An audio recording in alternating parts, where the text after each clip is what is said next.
Pessoal, e aí? Vocês bateram um papo? Pessoal que assiste na internet, eu fui assistir o vídeo essa semana e tem umas coisas que às vezes a gente fala aqui e o pessoal fica sem entender porque acontece aqui, né? Então, quando começa aqui o encontro, logo depois da parte musical, a gente coloca duas questões para o pessoal conversar na mesa.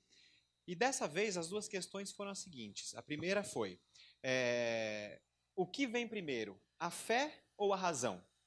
E a segunda questão, que a gente apresentou aqui para o pessoal debater nos grupos, foi, pode existir fé sem razão? E depois o inverso, pode existir razão sem fé? E o pessoal debateu isso aqui nos grupos. E vamos ver quais são as respostas que saíram aí. Tem alguém que quer comentar alguma coisa? Alguma resposta que saiu no grupo? Pode existir fé sem razão? O que vocês acham, sim ou não? Quem acha que sim, levanta a mão. Quem acha que não, levanta a mão. Muito bem. Fala, Sabino, você até tem razão, mas eu não tenho fé nas coisas que vocês estão falando, então eu não vou levantar a mão. Oi.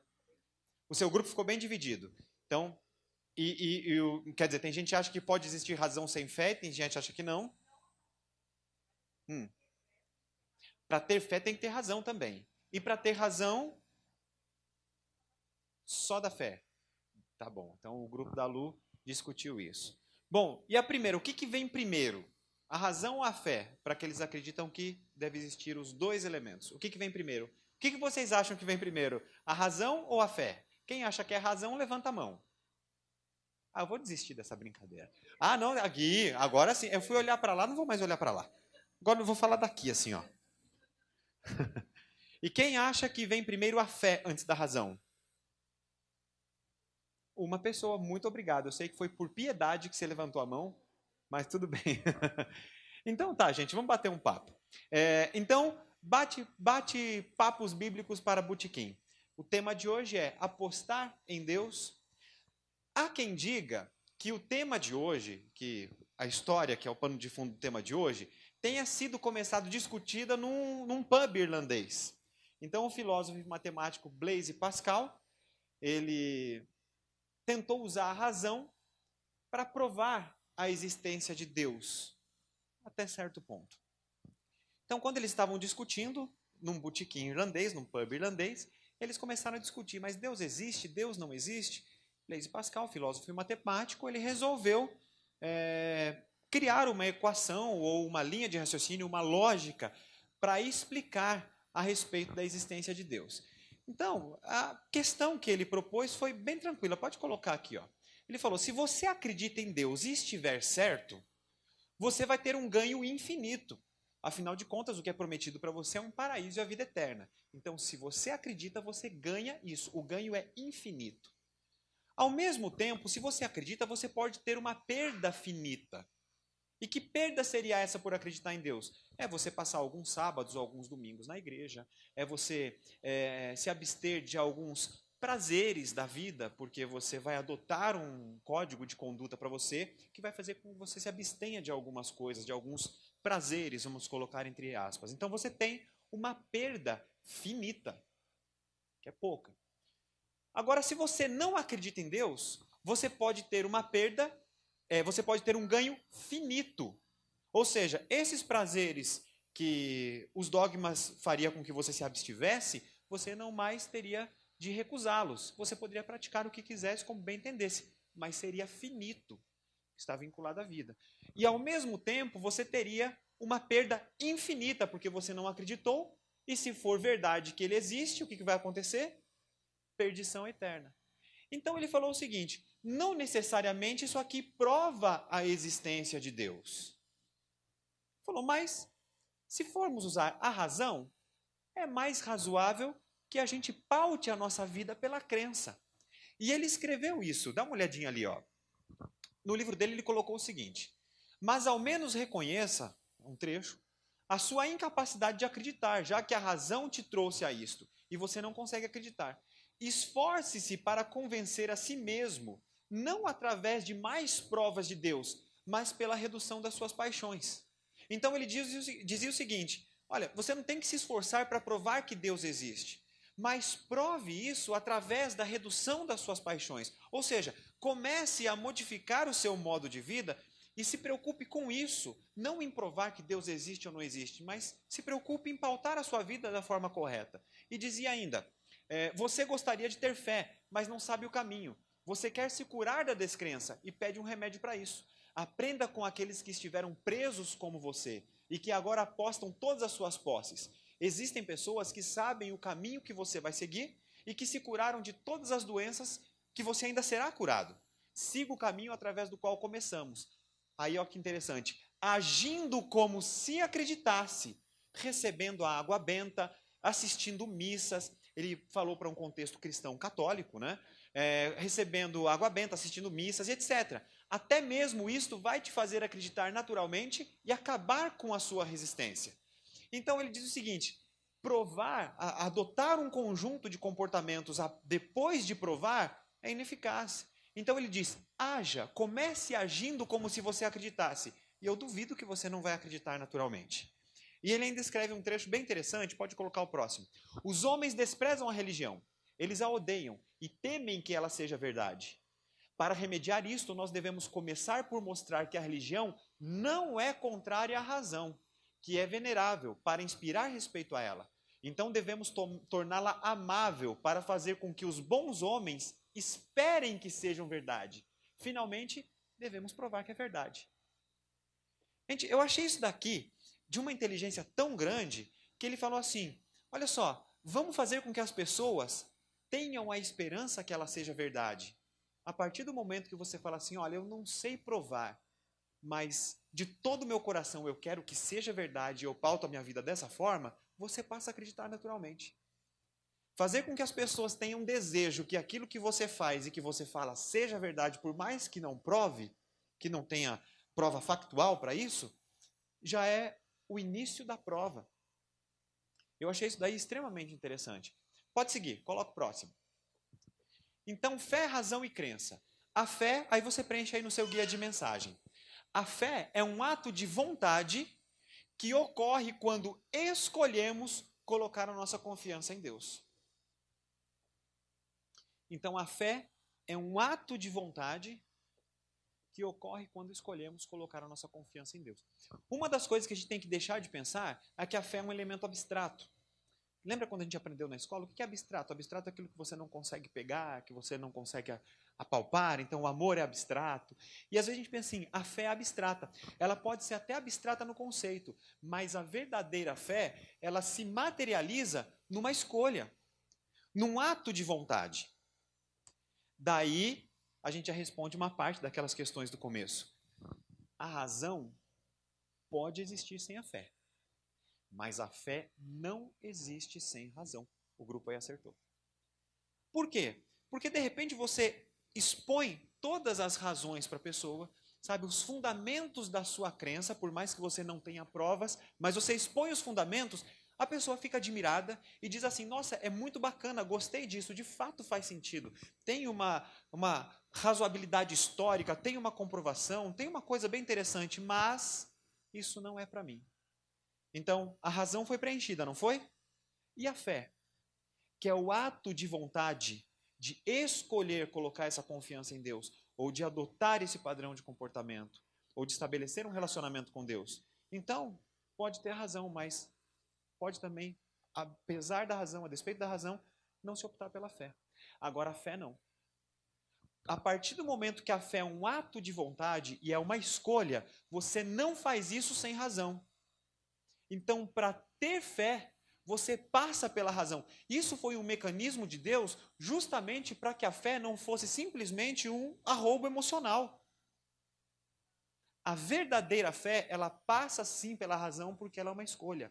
A verdadeira fé, ela é materializada, primeiro, no início da vontade e depois no comportamento, como falou Blaise Pascal. Você pode não ter certeza das coisas, porque afinal de contas, Hebreus 11:1 diz o seguinte, que a fé é a certeza das coisas que nós não vemos, das coisas que é a prova daquilo que nós não enxergamos. Então ele diz assim, você não vai provar muita coisa, mas haja como se acreditasse. Ou seja, você escolhe isso e naturalmente você vai acreditar, porque você vai ver a mudança na sua vida a partir da escolha. Próximo, Então vamos falar da razão. A razão é o exercício da capacidade mental.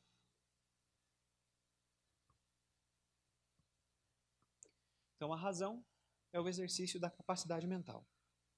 Será que Deus pede que você desligue o seu cérebro para que então você tenha fé? É isso? De forma nenhuma. O apóstolo Paulo diz que o nosso culto é racional. Portanto, nós temos de saber o que estamos fazendo, saber em quem estamos crendo.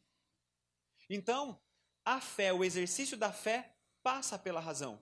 E não necessariamente da razão passa pela fé, como nós falamos aqui. Agora, quando você exercita essa sua capacidade mental e atribui valores e significados às coisas, a gente entra nessa junção de fé mais a razão em algo bem interessante que eu não tinha pensado no resultado dessa equação. Fé mais razão é igual a, aí vai o próximo aqui, a crença. E o que é a crença? Preenche aí no seu guia de mensagem. A crença é o ato mental de se aceitar como verdade, factual ou real, uma declaração ou uma pessoa. Então, olha, a crença é o ato mental. Exercício da capacidade mental é a razão. E aceitar como verdade, ou seja, adotar o padrão de comportamento é a fé. Então, a junção da razão com a fé é o que determina o que é a crença. Não existe crença sem manifestação material de comportamento. Se eu creio, eu ajo. A crença não é uma simples declaração. Uma simples declaração pode ser a razão e pode ser a fé, mas ela materializada chama-se crença. E para crer, eu preciso da razão e ao mesmo tempo eu preciso da fé, porque parte da minha crença eu não consigo provar. E se eu não provo, ou eu rejeito, porque eu deixo prevalecer a razão, ou eu aceito como verdade, mas querendo do fundo do meu coração que seja a ponto de mudar a minha vida para isso. Então, quando a gente percebe esse debate entre fé e razão, um não pode substituir o outro. Eu não posso ter fé sem ter razão, nós vimos isso, mas ao mesmo tempo eu não posso substituir a razão pela fé. E num bate-papo simples também, e um dos nossos objetivos aqui é mostrar que transformações profundas foram feitas na vida das pessoas a partir de bate-papos informais, como se fosse uma conversa de botequim. Às vezes a gente pensa que as transformações têm que ser em locais solenes, alguma coisa assim. Não, em bate-papo simples, como nós vimos na semana passada. E nessa semana eu trouxe um outro bate-papo simples que mostrou esse perigo de a gente adotar a razão pura e simples para fundamentar a nossa fé, ou achar que a razão deve vir primeiro que a fé. Pode colocar aí à frente. Ah, desculpa, antes de colocar esse verso bíblico, isso daqui foi muito interessante para a gente. Anselmo foi um monge beneditino, e depois ele se tornou arcebispo da Cantuária, então ele passou a ser conhecido como Anselmo de Cantuária, e ele cunhou a expressão credo ut intelligam. Ele disse, creio para entender, antes de Pascal, mas na mesma linha.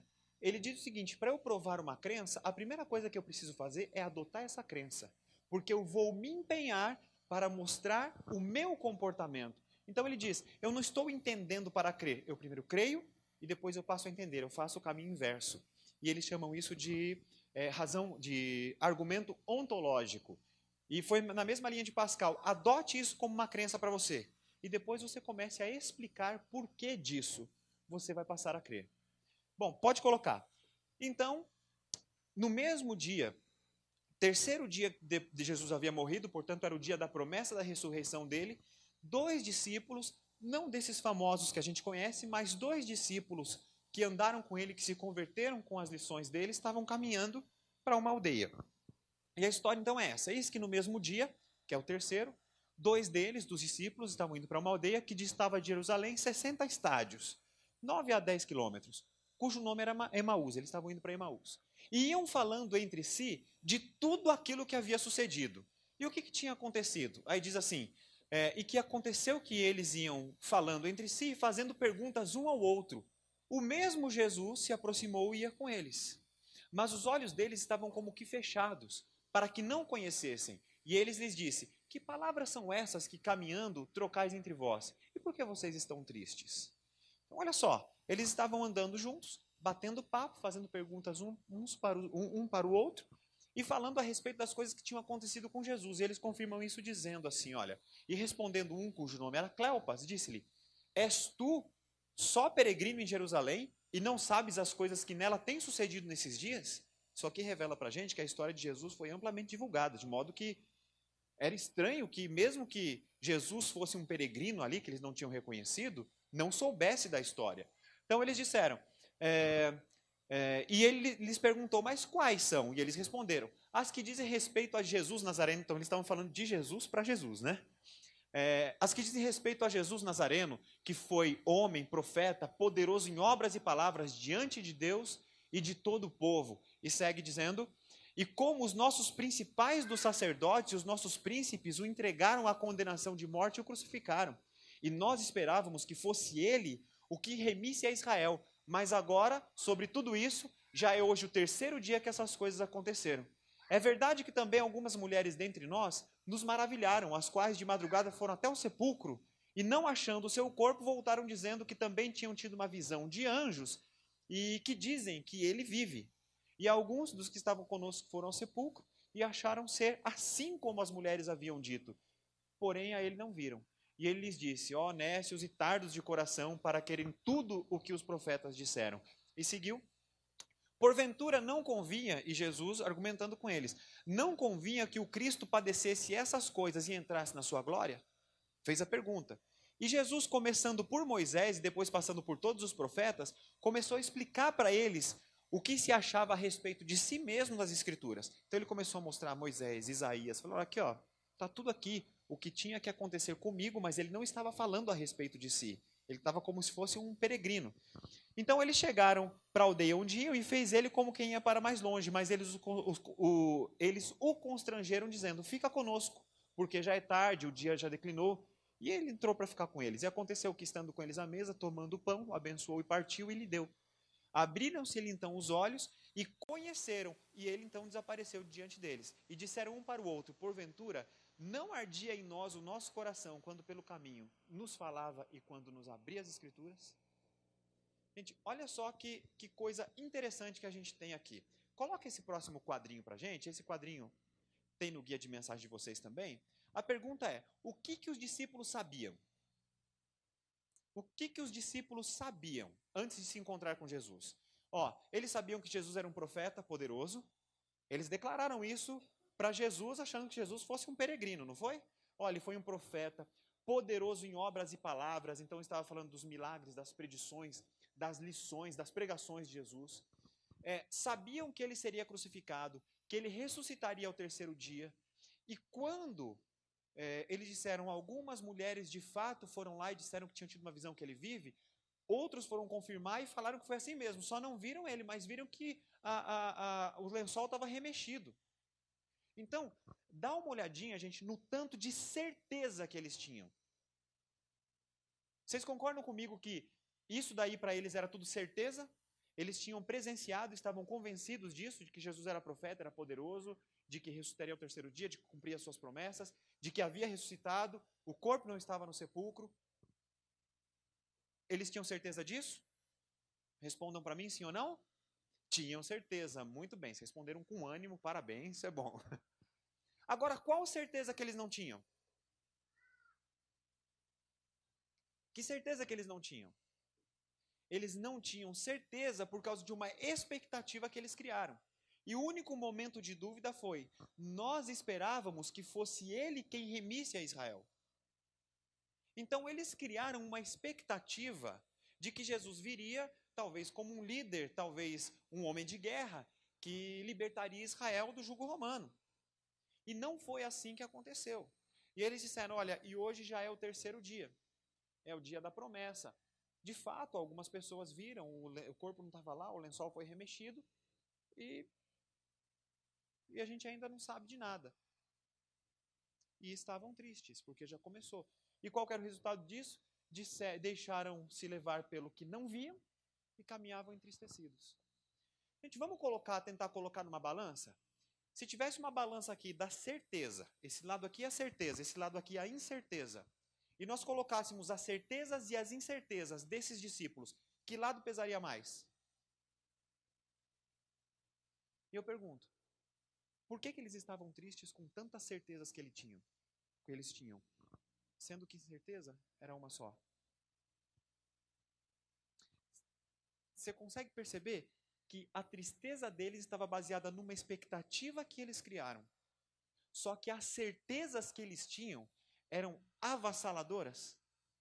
Eles viram Jesus, viram que era um profeta, viram os milagres.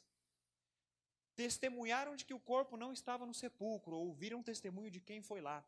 Eles tiveram, inclusive, o testemunho de mulheres que falaram o seguinte: nós vimos, nós tivemos uma visão de anjo, e o anjo falou assim, ele ressuscitou, fiquem tranquilos. Agora eu pergunto, é razoável que essa incerteza única se sobreponha a todas essas certezas? É razoável?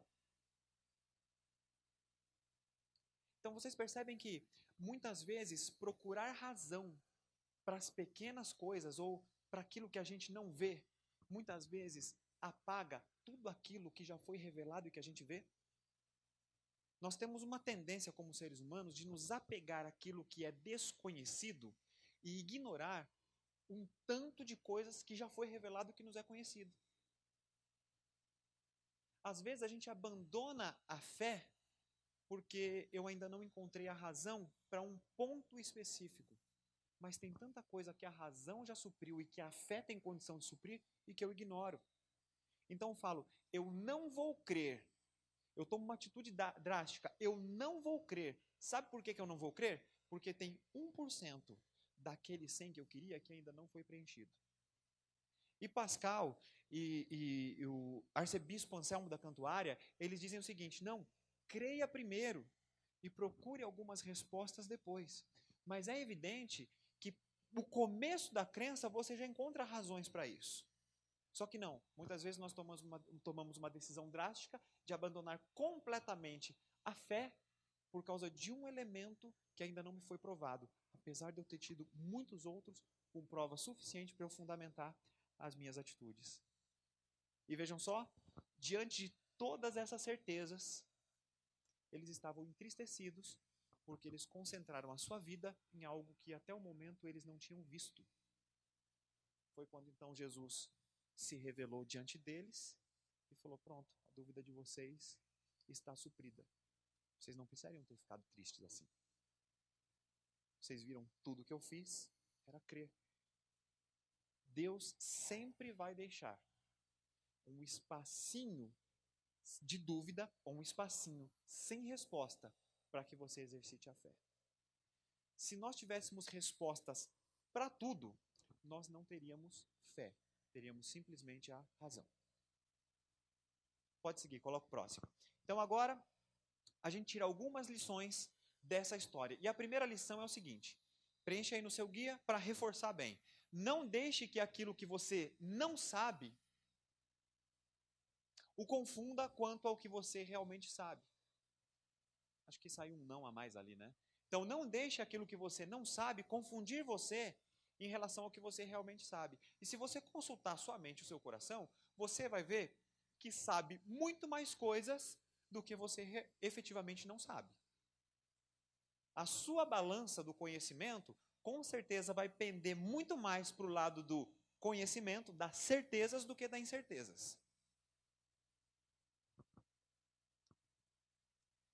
Aí eu trouxe um verso bíblico aqui, que foi um episódio bem interessante, quando Jesus curou um cego de nascença.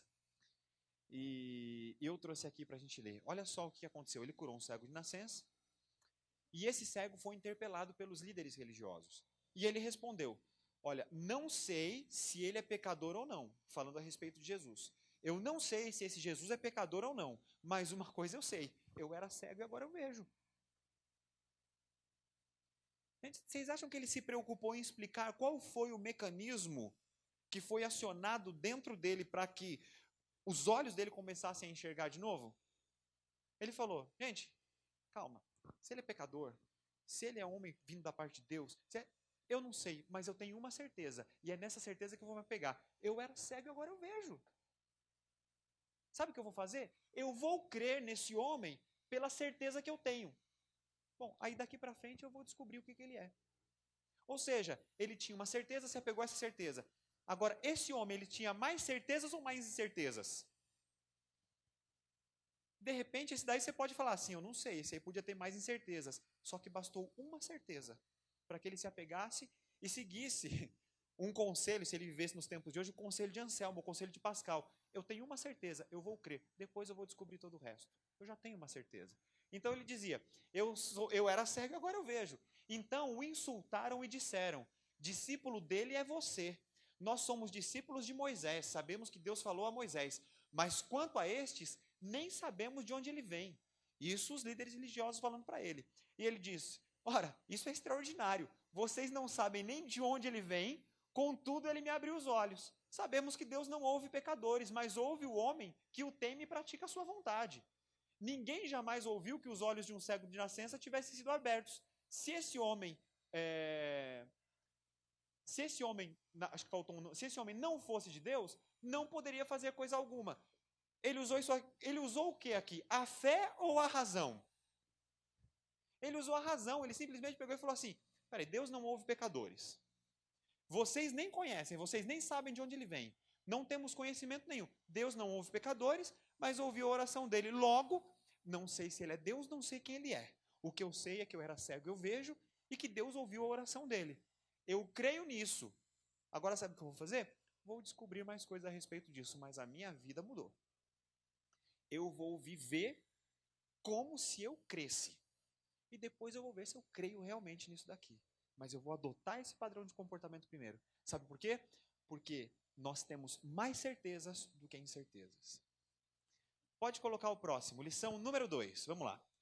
É possível examinar o desconhecido através daquilo que é conhecido.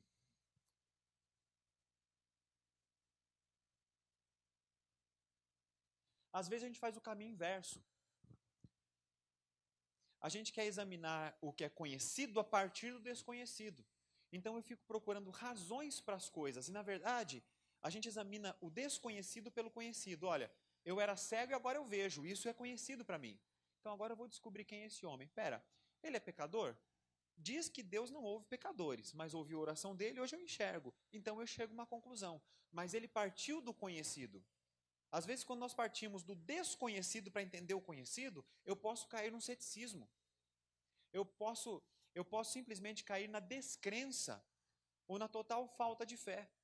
Porque, olha, eu não consigo acreditar nessas coisas se eu não souber de onde vem. Não, acredita primeiro e vamos correr atrás.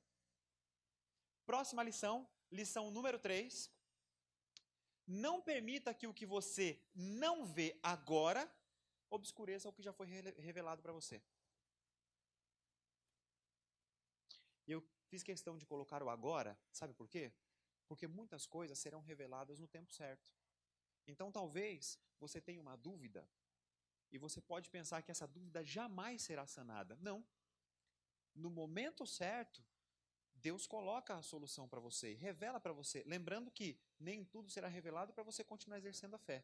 Mas seja como for, não permite que aquilo que você não enxergue agora obscureça aquilo que você já conhece. Então eu diria para você o seguinte, sonda aí o coração, a mente, e veja tudo que você já conhece. Reforce a sua crença nisso que já é conhecido. Com certeza, o desconhecido, na verdade, não vai fazer diferença na sua adoção de um padrão de comportamento, de postura e de como você vai conduzir a sua vida. Lição número 4, e eu acho que é a penúltima. O problema, muitas vezes, essa frase é muito legal. Ela é minha. Mentira, tô brincando. Eu peguei de um livro. O problema, muitas vezes, não está na certeza dos olhos, mas na teimosia do coração. Eu achei essa frase muito 10. O problema, muitas vezes, não está na certeza dos olhos, mas na teimosia do coração. E, gente, é o seguinte, se você fechar o seu coração, você não vai enxergar nem aquilo que é óbvio. Não adianta. Se você não for com o coração aberto, pode esquecer. As coisas vão acontecer diante de você, um palmo do nariz, e você não vai ver. Sabe por quê? Porque o coração está fechado. E muitas vezes, quando se tratam de assuntos de crença, nós vamos sempre na defensiva. Não, vai com o coração aberto. Se vai com o coração fechado, os seus olhos não enxergam absolutamente nada. Então, muitas vezes, o problema não está na certeza dos olhos, mas na teimosia do coração. E a quinta lição e última, para se alcançar o sucesso, você preenche aí no seu guia, mude o seu pensamento do que o que eu poderia perder para o que eu poderia ganhar. Aí as pessoas perguntam, você crê naquilo que você crê, e o que você ganha com isso? Pô, se a gente for pensar bem, Pascal tinha razão, porque o meu ganho é infinito. E minha perda finita, a minha perda finita, faz com que eu seja um bom amigo, faz com que eu seja um empresário honesto, porque é o que se pede para mim. Faz com que eu seja um esposo fiel, faz com que eu seja uma pessoa generosa, faz com que eu seja uma pessoa boa, que é o que se pede para mim, o que minha crença pede para que eu seja. Eu pergunto, tem alguém perdendo com isso? Tem alguém perdendo com isso? E a verdade é, como o apóstolo Paulo falou, estar com Jesus é aquele relacionamento ganha-ganha, sabe? Aquilo que as pessoas talvez possam pensar que seja perda, na verdade é ganho. E outra, e se ele não existir? E se ele não existir? Eu fui uma boa pessoa, fui uma grande pessoa, as pessoas gostaram de mim, a sociedade gostou de mim, eu fiz diferença para as pessoas com quem eu convivi. Seja como for, eu não perdi. Não perdi de forma nenhuma. Então a gente muda o nosso pensamento, mas o que eu vou perder se eu crer? Não, começa o inverso. Se eu crer, o que eu tenho a ganhar? E eu acho que se a gente for colocar no papel, as nossas vantagens serão muito grandes. Aí por isso que Pascal dizia o seguinte, o homem racional é prudente quando ele pauta a sua vida pela crença. É melhor crer do que descrer. Com isso, ele não provou a existência de Deus. Mas ele provou que, pela lógica, é melhor crer. Então, é possível que muitos de vocês tenham diversas dúvidas, como eu tenho. Não tenha resposta para muitas perguntas, como eu também tenho muitas perguntas sem respostas. Mas adotar uma crença é o primeiro passo para a gente ter empenho em buscar essas respostas e fazer isso com o coração aberto, que é mais importante, porque se o coração está aberto, seus olhos enxergam muito mais longe. E as coisas vão começando a fazer mais sentido. Você volta uma, Edu, só para eu ler o último verso que estava ali? Olha só o que Paulo escreveu no livro de Filipenses. Porque para mim, o viver é Cristo e o morrer é... Ele fala assim, até na morte eu ganho. Eu quero chegar nesse nível de maturidade espiritual. E que Deus nos abençoe para que a gente consiga alcançar isso. Agora, só um detalhezinho. Essa conversa toda que transformou a vida desses dois discípulos, porque eles estavam indo para essa aldeia de Emaús. Quando Jesus fingiu que estava indo para mais longe, o que eles fizeram? Não vai para mais longe não, fica, entendeu? Porque já é noite, já é tarde, o caminho é perigoso, é complicado. Quando Jesus transformou a vida deles, mostrou quem era e que a fé estava viva ainda, sabe o que eles fizeram na hora? Voltaram os 60 estádios, os 10 quilômetros, e foram encontrar com os discípulos que ainda não tinham essa resposta. Eu pergunto, a fé, a crença, que é a junção da razão com a fé, a crença transforma ou não transforma? A crença move ou não move? E onde que aconteceu essa conversa? Onde que aconteceu essa conversa transformadora? Numa caminhada, num bate-papo informal, despretensioso. Uma conversa de botequim. Ou seja, tendo a oportunidade, não sendo inconveniente, você pode falar de Deus a qualquer hora, transformar a vida das pessoas e ter também a sua vida transformada. Que Deus nos abençoe. Posso orar por vocês? Querido Deus, nós te agradecemos, porque mais uma vez nós tivemos contato com a sua palavra, e a sua palavra sempre foi transformadora. Abre o nosso coração, abre a nossa mente, para que a gente, de forma bem honesta, bem isenta, a gente busque as razões da nossa crença, mas que nós façamos isso sempre ligados à fé também. Nos abençoe, para que a gente tome essa decisão de crer e então buscar e confiar que o Senhor vai trazer essas respostas, Pai. Não permita que aquilo que a gente não enxergue atrapalhe aquilo que a gente enxerga hoje. E sempre mantenha vivo na nossa mente tudo aquilo que já nos foi revelado. que nós possamos nos apegar a essas certezas e que as incertezas nós coloquemos em suas mãos, sabendo que a fé supre todas essas dúvidas e essas lacunas. Te agradecemos por mais esse dia que passamos aqui. Te agradecemos também porque nessa semana temos a certeza de que o Senhor também vai nos acompanhar. Nos conceda vitórias, mas se porventura tivermos alguma derrota, que seja para o nosso crescimento e para o nosso amadurecimento também. Nos abençoe nesses próximos dias que não são conhecidos para nós, mas nos colocamos em Tuas mãos porque o Senhor conhece todo o futuro. Preferimos confiar em Ti. Te agradecemos em nome de Jesus. Amém. Amém. Mais uma vez, obrigado pela presença de todos. Sábado que vem, o nosso último dia da série, todos vocês já estão convidados. Agora no finalzinho nós vamos subir para bater um papo, fazer amizade, tomar um suquinho ali, comer alguma coisinha, tá bom? Obrigado pela presença de todos.